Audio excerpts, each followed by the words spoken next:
आज हम आपको एक पवित्र कथा का श्रवण करा रहे हैं, जिसके सुनने मात्र से ही आपके जीवन में सुख, संपत्ति और धन की वर्षा होगी। तो चलिए कथा को प्रारंभ करते हैं। साथियों, एक नगर में एक कृष्ण भक्त रहता था। वह दिन रात भगवान कृष्ण की सेवा और भक्ति करता था, लेकिन फिर भी वह मन ही मन बहुत दुखी था। उस भक्त के दुख को देखकर माता रुक्मिणी ने भगवान श्री कृष्ण से कहा, हे प्रभु, आप तो भक्त वत्सल हैं, अपने सभी भक्तों के दुख दूर करते हैं, फिर आपका यह भक्त इतना दुखी क्यों लग रहा है? साथियों, अगर आप इस कथा को सुन रहे हैं तो पूरा सुनिएगा। इस कथा को आधा अधूरा छोड़कर जाने की गलती मत कीजिएगा, क्योंकि इस पवित्र कथा को पूरा सुनने से मन चाहे फल की प्राप्ति होगी। इसलिए इस कथा को पूरा सुने। अगर आप कृष्ण भक्त हैं तो कान्हा का अनादर ना करें। देवी रुक्मिणी की बात सुनकर श्री कृष्ण कहते हैं, हे देवी, इस ब्रह्मांड में कोई भी प्राणी अपने कर्म फल से बच नहीं सकता है। मेरा यह भक्त अब तक अपने पूर्व के कर्मों के कारण दुखी रहा, मगर उसने मेरी भक्ति और अच्छे कर्म करके अपने दुखों से मुक्ति पा ली है और अब उसके कल्याण का समय आ गया है। ऐसा कहकर भगवान अंतर ध्यान हो जाते हैं। अगली सुबह जब वह भक्त मंदिर में भगवान की पूजा कर रहा होता है, तब भगवान श्री कृष्ण एक साधु महात्मा का रूप धारण करके उसके सामने जाते हैं और कहते हैं, पुत्र, तुम तो कोई भक्त लगते हो, फिर इतने दुखी क्यों हो? महात्मा की बात सुनकर वह भक्त आश्चर्य में पड़ जाता है और सोचता है कि इन महात्मा को बिना बताए मेरे हृदय की पीड़ा कैसे दिखाई दी। जरूर ये कोई पहुंचे हुए सिद्ध महात्मा लगते हैं। ऐसा सोचकर वह महात्मा से कहता है, हे गुरुवर, मेरा एक पुत्र है जिसकी आयु करीब 25 वर्ष की है और उसे न जाने क्या हो गया है। वह करीब 3 वर्षों से कुछ भी नहीं करता, बस लेटा रहता है। दिन भर वह कुछ ना कुछ सोचता ही रहता है। उसकी यह हालत देखकर हम सब बहुत परेशान हैं। उसकी मां भी बहुत चिंतित रहती है।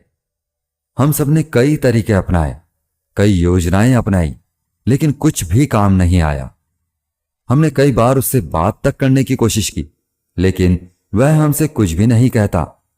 परिवार का हर एक सदस्य पूरी तरह से थक चुका है। आखिर वह क्या करना चाहता है, किसी को कुछ भी समझ नहीं आता। उस भक्त की बातें महात्मा ने बहुत ध्यानपूर्वक सुनी और उसके बाद महात्मा मुस्कुराते हुए कहते हैं, पुत्र, हमारे शब्दों में बहुत ताकत होती है। हमारे शब्दों में जीवन बदलने की शक्ति होती है। हम जो भी शब्द अपने लिए या दूसरों के लिए कहते हैं या जो भी बातें करते हैं, उस पर हमें बहुत ध्यान देना चाहिए।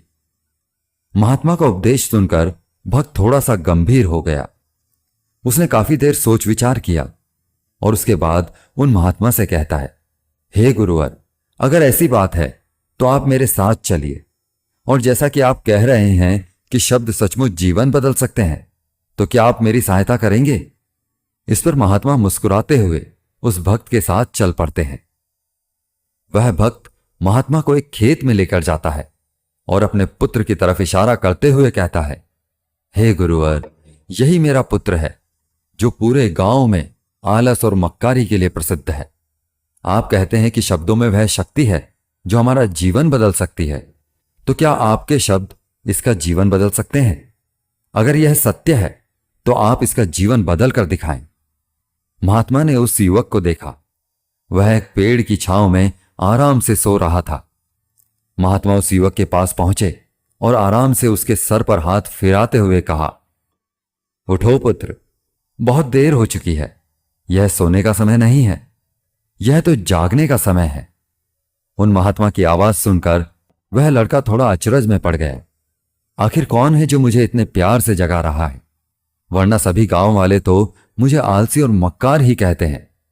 आखिर कौन है जो मुझे इतना अपनापन दिखा रहा है? उसने आंखें खोली और आंखें मलते हुए उनसे पूछा, गुरुवर, आप कौन हैं और यहां क्यों आए हैं? इस पर महात्मा उस युवक से कहते हैं, पुत्र, यह प्रश्न तो मैं तुमसे करना चाहता हूं। तुम कौन हो, यही तो तुम्हें जानने की आवश्यकता है। उन महात्मा की बात सुनकर वह लड़का जोर से हंस पड़ता है और कहता है, हे गुरुवर, यदि आपको मेरे बारे में जानना है तो जाइए और गांव के किसी भी सदस्य से पूछ लीजिए। आपको पता चल जाएगा कि मैं कौन हूं। आपसे हर कोई यही कहेगा कि वह तो आलसी है, मक्कार है, तरह तरह के ताने सुनाएंगे, तरह तरह की बातें कहेंगे। इससे आपको यह जरूर यकीन हो जाएगा और आपको यह पता भी चल जाएगा कि मैं कौन हूं। तभी महात्मा मुस्कुराते हुए उस लड़के से कहते हैं, सबसे पहले मेरी यह बात सुनो। मेहनती इंसान के खुद के शब्द उसे अंदर तक चोट पहुंचाते हैं, इसलिए कभी भी अपने आप को कोसो मत, अपने शब्दों को सुधारो। और मेरी यह दूसरी बात भी सुन लो। मैंने उन गांव वालों से नहीं पूछा कि तुम कौन हो, मैं तुमसे पूछ रहा हूं कि तुम कौन हो। लेकिन तुमने तो अपनी आदतें मुझे बताई। आलस तुम्हारी पहचान नहीं, तुम्हारी आदत हो सकती है, और इंसान नहीं, उसकी आदतें खराब होती हैं। इसलिए पुत्र, तुम आलसी और मक्कार नहीं हो, यह तो तुम्हारी आदतें मात्र है। बस इतनी सी बात है जो ये गांव वाले नहीं समझ सकते। ये सारी बातें सुनकर वह लड़का थोड़ा सा आश्चर्यचकित रह गया, क्योंकि गांव वाले हमेशा उसे मक्कार, आलसी और तरह तरह के ताने ही सुनाया करते थे। उन महात्मा की यह बात सुनकर उस लड़के की आंखों में आंसू आ गए। वह तुरंत ही दोनों हाथ जोड़कर उन महात्मा के चरणों में गिर पड़ा और उनसे कहने लगा, आप सत्य कहते हैं, यह मेरी आदत ही है और मैं इस आदत से बहुत परेशान हूं। मैंने बहुत कोशिशें की, लाख उपाय भी किए, लेकिन मैं अपनी इस आदत से छुटकारा नहीं पा सका। इन आदतों से बाहर आना बहुत कठिन है। मैंने कई बार आलस छोड़ने का प्रयास किया, पूरी कोशिश भी की, लेकिन कोई लाभ नहीं हुआ। मैं जब भी कोई कार्य करने की कोशिश करता हूं तो पता नहीं क्यों मेरा मन कहीं और भागने लगता है, मेरा दिमाग किसी और दिशा में काम करने लगता है और मैं उस काम पर ध्यान नहीं दे पाता। मैं क्या करूं, कैसे करूं, मुझे कुछ भी समझ नहीं आता। जब भी मैं किताबें पढ़ने की कोशिश करता हूं तो मुझे नींद आने लगती है। मन में अजीब सा दर्द महसूस होता है। ऐसा लगता है कि मेरा जीवन यूं ही व्यर्थ जा रहा है। और जब मैं इस दर्द को बर्दाश्त नहीं कर पाता तो मैं सो जाता हूं, ताकि जब मैं उठूं तो मुझे दर्द ना महसूस हो। और अब तो मुझे यह यकीन हो चुका है कि मैं इन आदतों से नहीं निकल सकता। ये आदतें मुझे नहीं छोड़ने वाली। इस पर महात्मा उस लड़के से कहते हैं, पुत्र, यदि तुम इस आलस की आदत को छोड़ना चाहते हो तो मैं तुम्हें एक सही उपाय बता सकता हूं। लेकिन उसके लिए तुम्हें कल सुबह उस पहाड़ी की चोटी पर मुझसे मिलना होगा। तभी वह तरीका मैं तुम्हें बताऊंगा। यदि तुम उस तरीके को सीखना चाहते हो तो कल सुबह मेरे पास चले आना। इतना कहकर महात्मा वहां से चले गए। लेकिन उन महात्मा की सारी बातें उस लड़के के कानों में गूंज रही थी। वह यह समझ नहीं पा रहा था कि आखिर वह महात्मा उसे कौन सा मार्ग दिखाने वाले हैं। वह कौन सा उपाय बता देंगे जिससे उसके जीवन से आलस हमेशा के लिए खत्म हो जाएगा। देखते ही देखते रात हो गई। रात भर वह बिस्तर पर करवटें लेता रहा और महात्मा की बातों के बारे में सोचता रहा। इसी प्रकार देखते ही देखते सुबह हो गई और वह लड़का उन महात्मा के पास जा पहुंचा। वह लड़का महात्मा को प्रणाम करता है और कहता है, हे गुरुवर, जैसा कि आपने कहा था, लीजिए मैं आपके पास आ गया। अब मुझे वह मार्ग बता दीजिए जिससे मैं अपने जीवन से इस आलस को निकाल सकता हूं। तभी महात्मा उस लड़के से कहते हैं, पुत्र, जब भी तुम्हारा मन दुविधा में हो, तुम निर्णय नहीं ले पा रहे हो और तुम्हारे मन में तरह तरह के प्रश्न उठ रहे हो कि मैं क्या करूं, कैसे करूं, इस कार्य को पूर्ण कैसे करूं, यह सब कैसे होगा, तब तुम वास्तविकता में अपने अतीत से सोच रहे हो कि पिछली बार तुम्हारे ऐसा करने पर क्या हुआ या अतीत में तुमसे लोगों ने क्या कहा था। तो आज से कभी भी अपने अतीत से नहीं बल्कि भविष्य को ध्यान में रखकर सोचो। इस पर लड़का कहता है, भविष्य से? वह भला कैसे? तभी महात्मा उस लड़के से कहते हैं, मान लो कि तुम्हें आज किसी भी चीज की कमी नहीं है। तुम्हारे पास वह हर चीज है जो तुम चाहते हो। वे सारी सुख सुविधाएं हैं। तो तुम बताओ तुम अपना जीवन कैसे व्यतीत करना चाहोगे? उन महात्मा की यह सारी बातें सुनकर वह लड़का कुछ देर के लिए सोच में पड़ गया, क्योंकि आज तक उसने सभी गांव वालों के केवल ताने ही सुने थे। किसी ने भी आज तक उसके जीवन के बारे में उससे ऐसी बातें नहीं की थी, और वह गुरुवर आने वाले भविष्य के बारे में उससे बात कर रहे थे। उन महात्मा की यह बात सुनकर वह लड़का खुद से प्रश्न करने लग गया कि अगर मेरे पास सब कुछ होगा, धन की कोई कमी नहीं होगी और सारी सुख सुविधाएं होंगी, तो मैं अपना जीवन कैसे व्यतीत करूंगा? कुछ देर सोच विचार करने के बाद वह महात्मा से कहता है, गुरुवर, मैं ये दुनिया घूमना चाहूंगा, पहाड़ों पर चढ़ना चाहूंगा, समुद्र की रेत पर चलना चाहूंगा, और मैं एक बहुत बड़ा व्यापारी बनना चाहूंगा। तभी अचानक उस लड़के का ध्यान टूट गया और वह महात्मा से कहता है, परंतु हे गुरुवर, यह सब कैसे संभव होगा? केवल मेरे मात्र सोच लेने से तो यह सब पूरा नहीं होने वाला। उसके ऐसा कहते ही उसके अतीत में बीती हुई सारी घटनाएं उसकी आंखों के सामने से गुजरने लगी और वह एक बार फिर से निराश होने लगा। अब वह यह सोचने लगा कि मेरे पास तो पैसे ही नहीं हैं, तो मैं भला कैसे व्यापार कर सकता हूं? नहीं, मेरे पास व्यापार का कोई अनुभव ही नहीं है। ऐसी स्थिति में मैं भला यहां से कैसे निकल सकता हूं?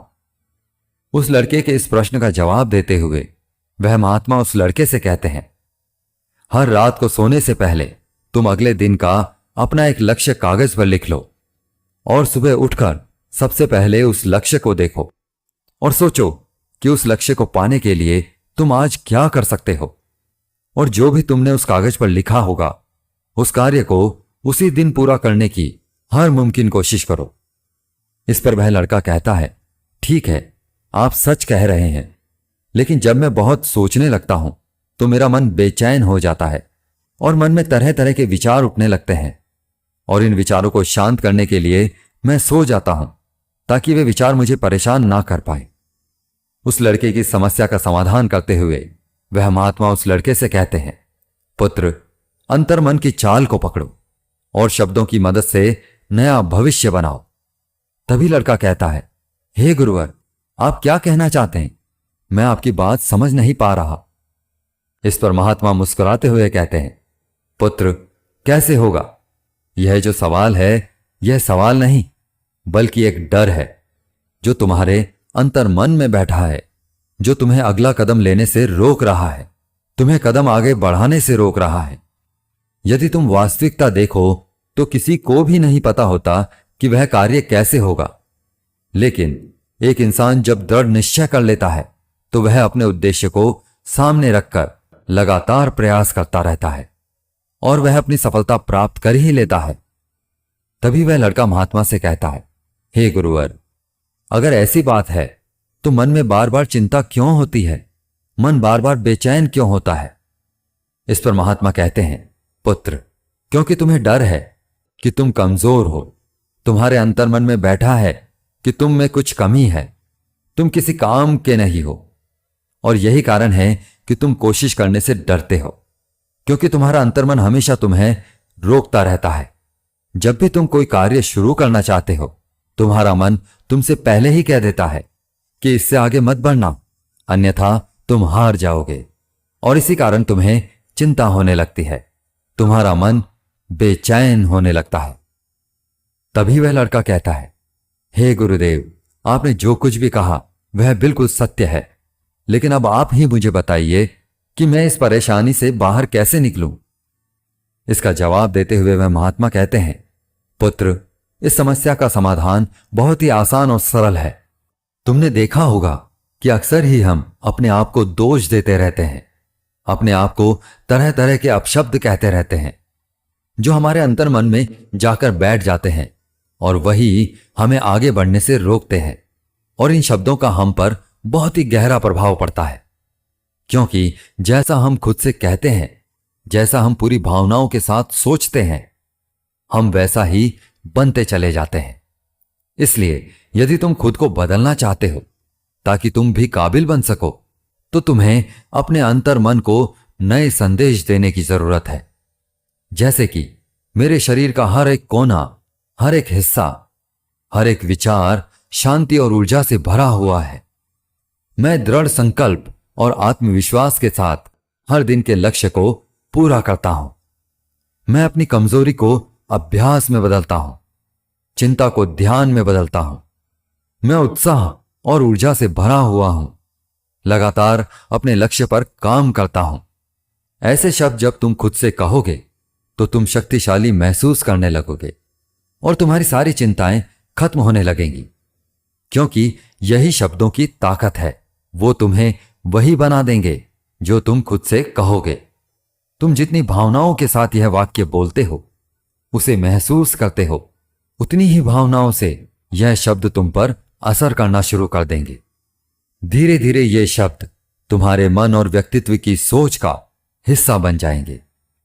लेकिन मेरी एक बात याद रखना, तुम्हारा अंतर्मन इतनी आसानी से हार नहीं मानने वाला। जब तुम आगे बढ़ोगे तो मौका मिलते ही वह तुम्हें पीछे की ओर खींचेगा। तुम्हारे अतीत के बीते हुए सारे कड़वे अनुभव तुम्हें याद दिलाएगा, ताकि तुम डर जाओ और एक बार फिर से अपने लक्ष्य का पीछा करना छोड़ दो। लेकिन तुम्हें इसकी चिंता नहीं करनी है। धीरे धीरे उन सकारात्मक शब्दों के कारण तुम्हारा मन सकारात्मक विचारों को स्वीकार करने लगेगा।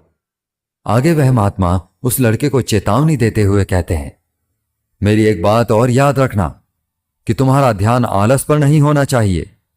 अर्थात तुम्हें कभी आलस को नहीं मिटाना, बल्कि तुम्हें एक नए भविष्य का निर्माण करना है, एक नए व्यक्तित्व का निर्माण करना है।